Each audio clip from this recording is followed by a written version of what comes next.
everyone. Well, I'm trying again, take two, because I'm undaunted and I am not going to give up on this.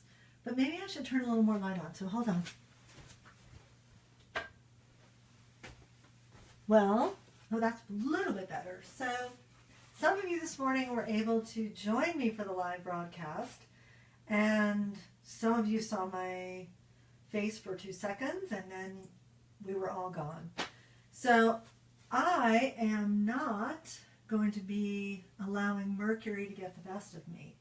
I am going to just try again, but I'm not going to go into the whole deal. What I do want to share is this morning we actually called in an invocation and lit some sage and lit a candle, and we basically called in our circle, our creative gathering circle, and kind of wove together. When I do my live classes in person in a room, which I really actually like a lot more than this, I weave a golden thread that calls in the circle between all of our hearts. And so in the beginning of the video, I basically shared that the walls were endless and universal, and that there really are no boundaries when we are connected in this way. And then we kind of imagined that we were sitting at a virtual campfire and all of us were in circle in this way together, calling in this ceremony. And so then I shared a little bit about the Book of Dreams journal, as well as my Creative Awakenings book that was published by Northlight Books in 2009.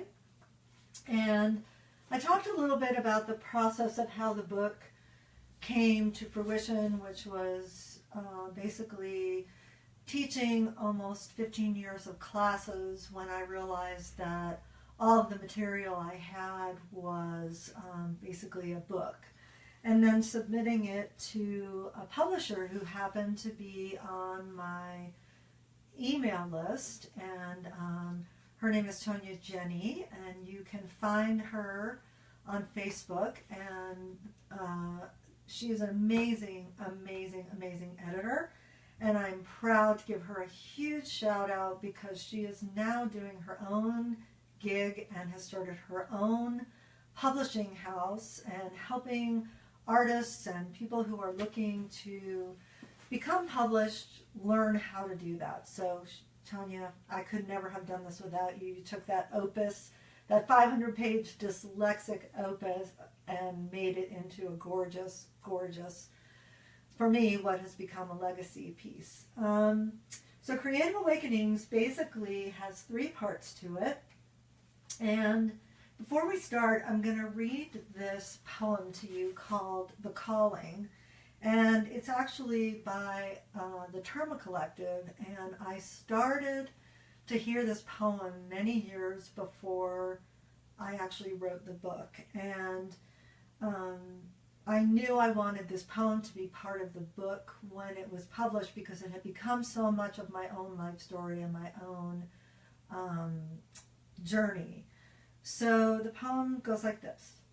What in your life is calling you when all the noise is silenced, the meetings adjourned, the lists laid aside, and the wild iris blooms by itself in the dark forest?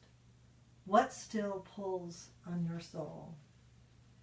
In the silence between your heartbeats hides a summons. Do you hear it? Name it if you must, or leave it forever nameless. But why pretend it's not there? And so a lot of this book is about bringing and creating. And in the book, it teaches you the envision, practice, and process.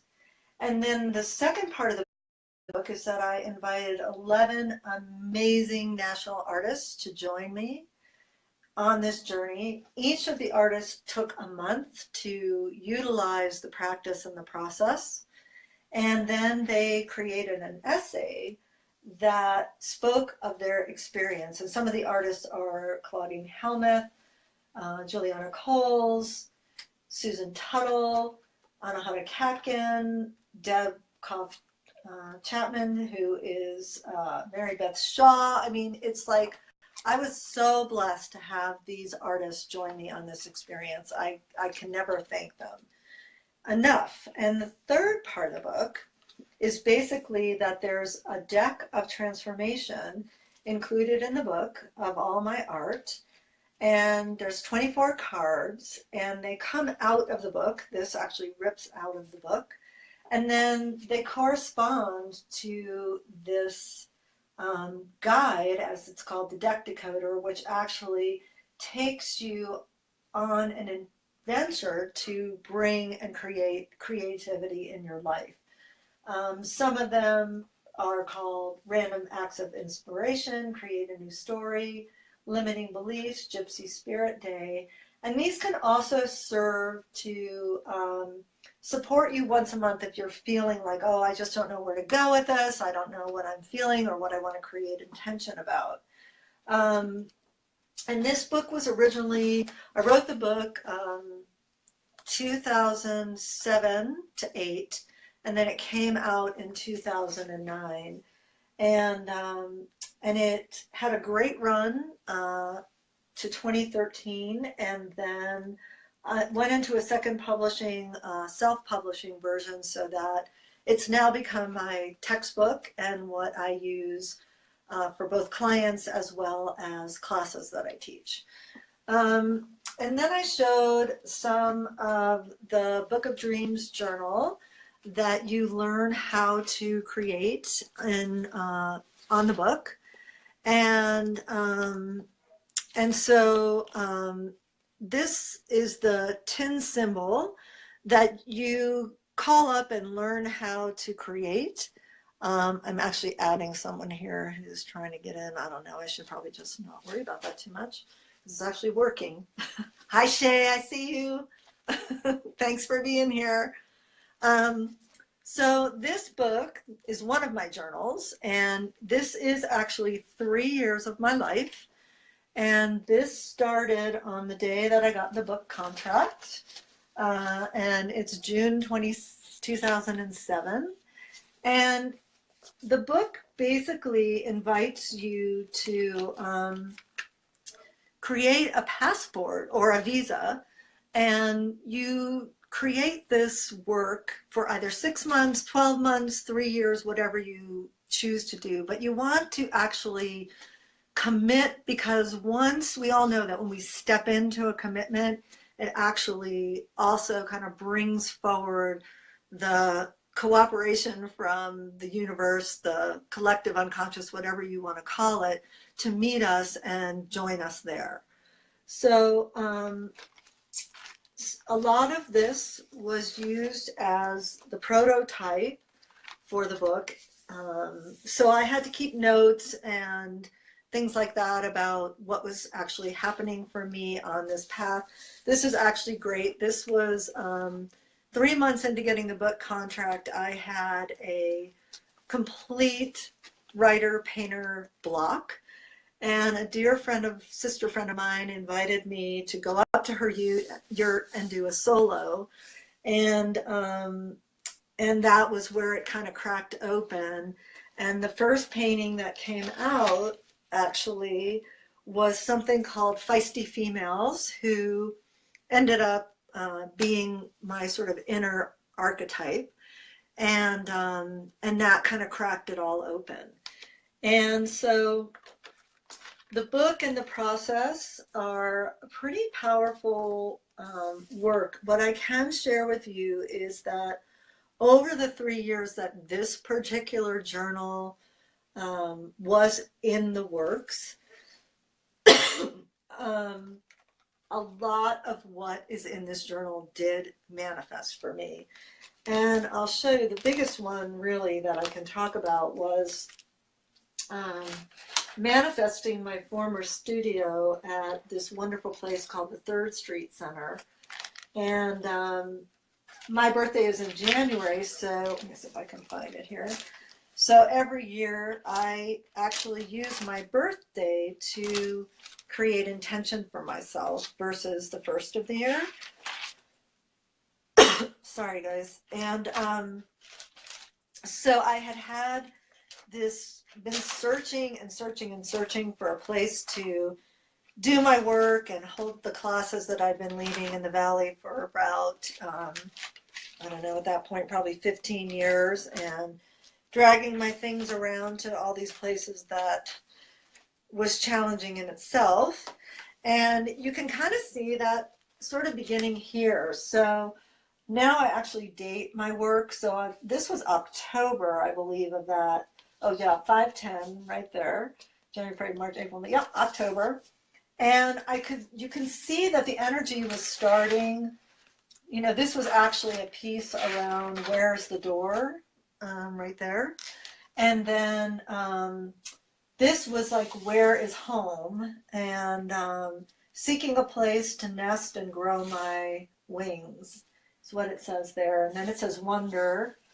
And then this was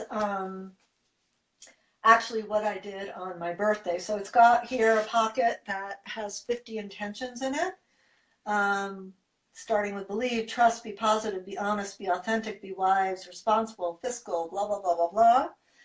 And so all of that had happened. And then this building that I had desired being in was just in the vision stage. And when this came to my house, I literally drew in this mountain in the background, because this mountain is our Mount Sopris. And this is actually, I'll bring it right there so you can see. That was not in this when I first got this. I actually drew it in. And so I was going to settle for the space that didn't have a sink, that can only fit like 4 people, blah, blah, blah, blah, blah. And as I was walking out of the building with the building manager, I looked out the window of one of the rooms, and there was the view outside this huge classroom. And I said, oh, well, is that space already taken? And he said, oh yeah, I won't name them, but a foundation which has huge legs in our valley had already taken it. And I said, okay, well, let's go sign on the other lease. And he had to go to a meeting. So I said, well, okay, I'll meet you next week. And he called me back later that day to tell me that they had backed out of the space and it could be mine. And so I ended up having this view in my studio window, which actually wasn't even on the card that I had created my intention on. So that's just a little bit about the book. I promised to do a video that can actually be recorded next time. And all this technology is a little bit new for me, but I'm not about perfection. I'm about process. So let me go to the piece that I created this morning. So this was what I did during the soul session. And all told, this literally took probably 10 minutes to do. And what I shared with the group is that when I do my expressive arts work, that I just need a really big kind of emotional blowout or some way to kind of move some energy through me. I don't always want to set up my paints and set up my brushes and all that, even though, pretty much I'm blessed in my tiny little house studio to have all those things out. But sometimes there's just this boiling and bubbling and simmering, and I just need to move the energy big and wide. And so this is just literally newsprint. You can get yourself a big old, hold on one second. Get yourself a nice big, they even have them bigger than this, just a plain old newsprint pad, just like that. You can get craft paper rolls. Our local newspaper, actually, you can go down there and get the end of the rolls for free. And then I just literally have this right now on a piece of cardboard because that's what I had available. A lot of times I now have canvas. As you can see, my walls have canvas roll in the background, so I'll be doing painting and this kind of thing can also happen on that. But today I used chalk pastels. That's this. And one of my other favorites is portfolios. These are the bomb, and they are so inexpensive. For a set of like 24 of these, you get this for like $10 online. I think in my local store it was $11.50. Try to go local when I can. And these are wonderful because they're kind of juicy and smeary and they move around versus like the chalk. You can see here, just kind of, it has a whole other feel to it. And I'm going to something else. When I teach, I have like a bunch of older ones that I just throw in, and I'll have people just take a handful and throw it on their table. And because the imagery that I led everyone through before I started this was just a quiet, guided imagery that allowed you to go in and just kind of tune in somatically and feel whatever was there, whatever you were feeling, whatever needed to be spoken. And I think the word feel is a very important one.